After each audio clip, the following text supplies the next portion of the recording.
La nota de inteligencia del 18 de mayo del 2013 identifica ya como aquel que lidera la organización criminal, intervenida finalmente con un inmenso arsenal en Cieneguilla.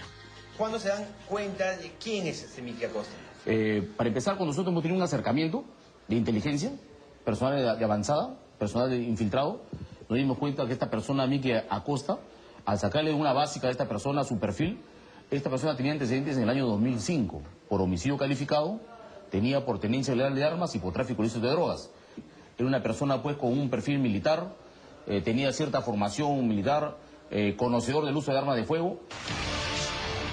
Los seguimientos continuaron y si bien la operación culminó satisfactoriamente con la captura de Acosta y el colombiano Ricardo Peñuela, cuenta el comandante Moreno a cargo del operativo que durante las investigaciones siempre quedó aquel sinsabor de no poder entender cómo la justicia había sido capaz en el 2009 de liberar a través de beneficios penitenciarios a un hombre de las características criminales de Miki Acosta Arancial.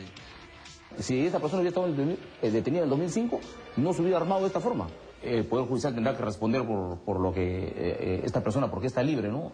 Yo solamente me limito a lo que es la Policía Nacional y lo que es las investigaciones. ¿Cuál es el derrotero que sigue para esta persona? Bueno, inmediatamente se va a dejar sin efecto la semilibertad, tiene que ser reingresado al penal, y una vez que es reingresado al penal, lo que va a suceder además es que va a ser procesado por los otros delitos que han sido objeto de la intervención. Muchos delitos con evidencias contundentes e irrefutables que esta vez, sin misericordia, deberían conducir a un solo camino. La máxima pena para un hombre que al parecer el arrepentimiento nunca formó parte de su vida. Además de una investigación a fondo dentro del Poder Judicial para que los jueces, por miedo o por dinero, terminen abriendo las puertas de las cárceles a peligrosos y ranqueados cabecillas del mundo del AMPA.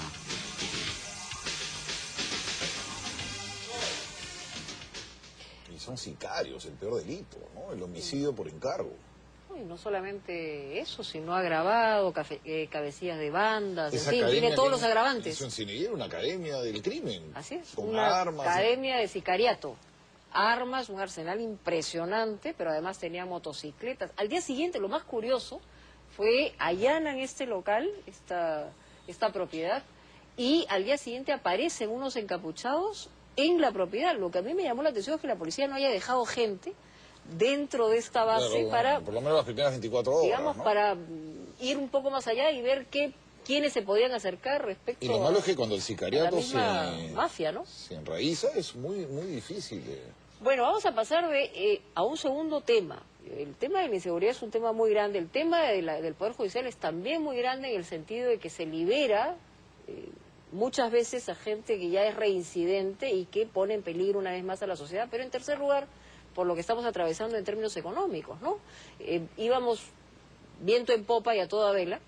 Y quizá parafraseando un poco el dicho popular es Ollanta dispone, Alan propone y el diablo los descompone, ¿no? Mira, las cosas no vienen tan mal. Estaba viendo el último reporte de Macroconsult. Una desaceleración que ya pasó.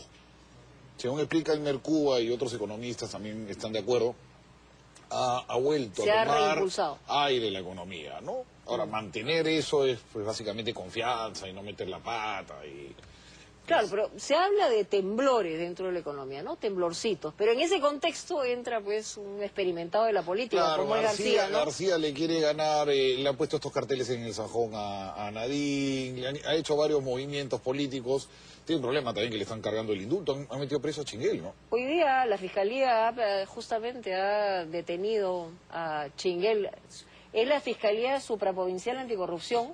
Ha sido detención preliminar. Saliendo de una entrevista televisiva, lo han detenido. Un mal pensado podría ser que fue la respuesta al planteamiento de Alan económico. Bueno, como diría, ¿no? Chinguel chingado. Claro, pero entonces, la verdad que con el tema de los narcoindultos la cosa está bien García se ha turbia. querido posicionar por el lado económico frente al gobierno, ¿no? Y dando un recetario, ¿no? Bueno, Mabel Huerta hizo un análisis rápido de las cosas que están preocupando en general en relación a la economía a los peruanos.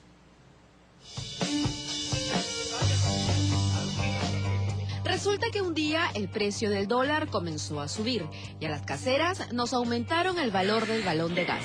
Y mientras nos sobábamos el bolsillo, escuchamos al presidente Ollanta Humala decir lo siguiente. No hay plata para ponerles un sueldo mínimo vital a todos los soldados del ejército. ¿Qué?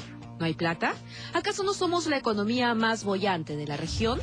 La zozobra se asomó en las billeteras. No era para menos. Hace casi 2 meses sufrimos un susto al ver la terca voluntad del gobierno de comprar Repsol. Una pequeña crisis que casi aleja a Miguel Castilla del Ministerio de Economía y que invocó al fantasma de la gran transformación, para espanto del empresariado nacional y los inversionistas extranjeros. Es en medio de esta resaca económica que esta semana un viejo pero proactivo exinquilino de Palacio de Gobierno ingresa a escena. Fue el Perú, que estaba en el puesto 36 en el mundo, y Chile estaba en el puesto 43. Me alarma que ahora la situación se haya invertido. Muy oportuno, el expresidente Alan García en conferencia de prensa presentó al país y al gobierno nacionalista la receta para curarnos en salud y no caer en una eventual crisis económica. Proponemos relanzar los proyectos de inversión pública para reducir la brecha de infraestructura al año 2021, pero hacerlo en el plazo impostergable de 6 meses. En energía, después del transporte, necesitamos urgentísimamente completar la ampliación del ducto de Camisea.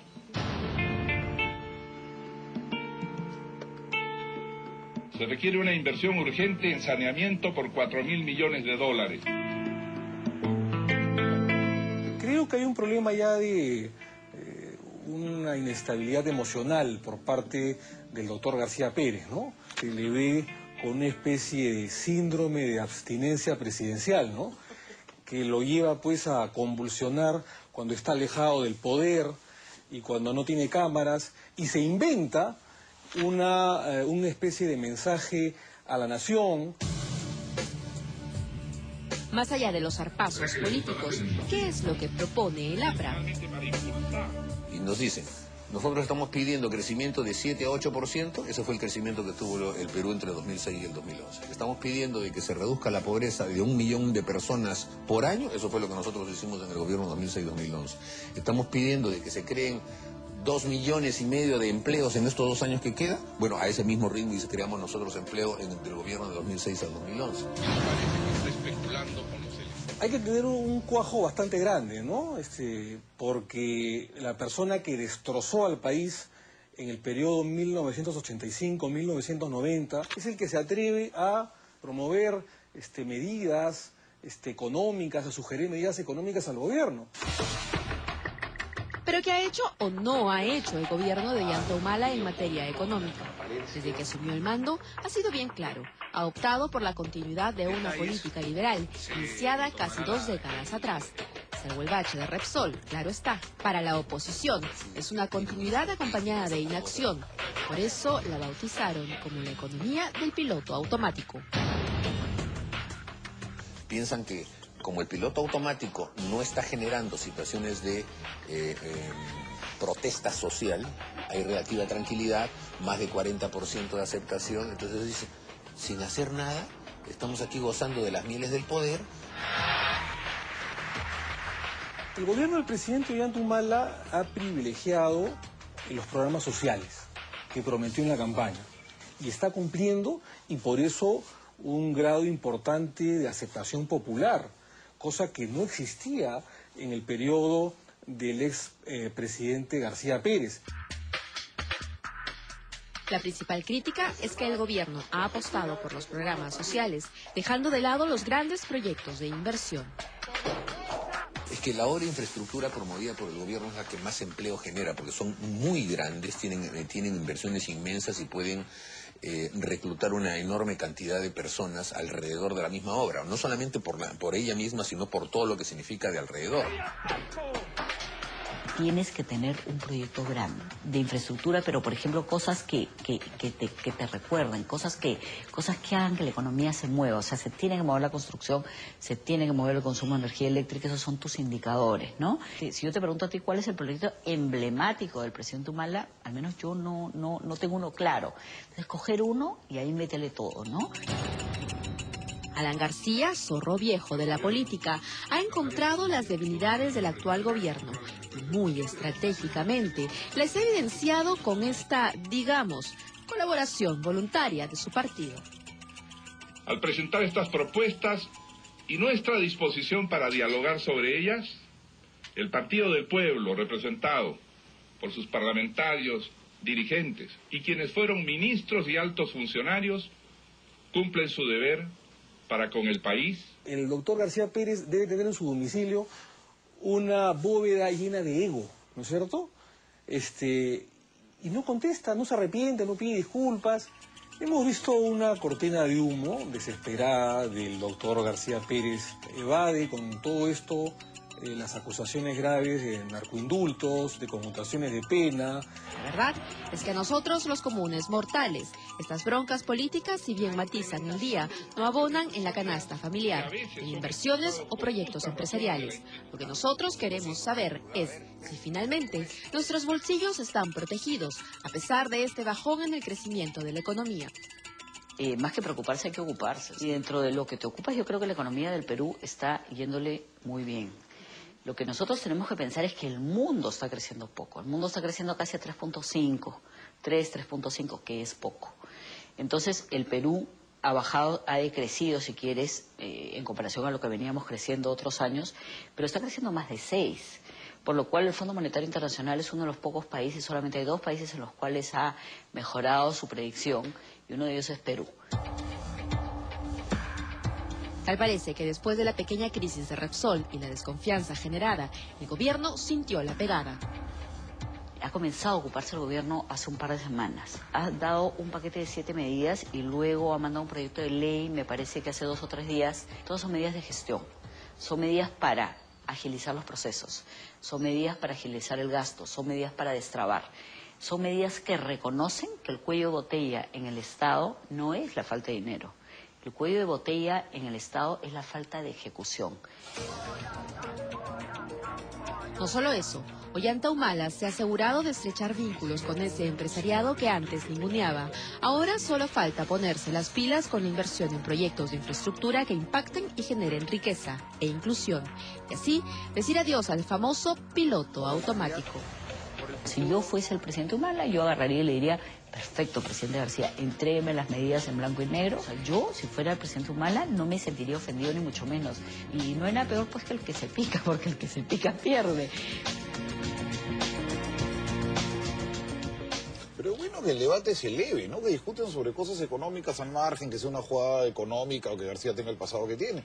Es mejor que estar diciéndose panzón y que tu mujer se mete. Bueno, yo lo que creo es que el expresidente García lo que también está tratando de hacer es entablar un debate en ese nivel y lo que debería hacer el presidente Ollanta Humala, y yo creo que Cecilia Blume ha hecho y ha dicho lo correcto, es justamente, bueno, ok, si tú tienes la varita mágica para que las cosas mejoren, ven acá, sentémonos acá y a ver de qué manera podemos propiciar algo mejor para el país. Es verdad que se siente todo trancado. A Pisco todavía no se concesiona. No sé, la carretera todavía no llega a Ica. Eso está trancado ¿cuánto tiempo? Tú vas por el norte también. Hay una serie de obras de infraestructura que no se hace.